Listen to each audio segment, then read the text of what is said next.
Crowley and I am the artist in residency on the new creative community project that's happening in Cletwr Caffi. So this is a video just to introduce myself. I'm an artist from Celf and I work mainly with print, and this is an invitation in the hope that you would like to be involved in the project. So some ideas I have to do with the project are surrounding lockdown and your surrounding immediate area.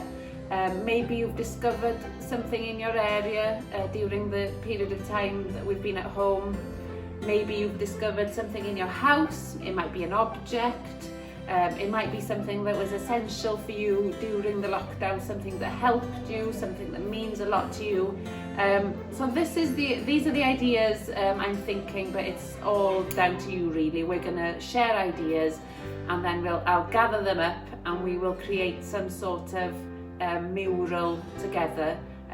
It might include print work, painting, embroidery, sewing, stitching. We'll see how it goes. So I'm hoping if you can get in touch with me if you're interested, I'm hoping to speak to you soon and we can get started.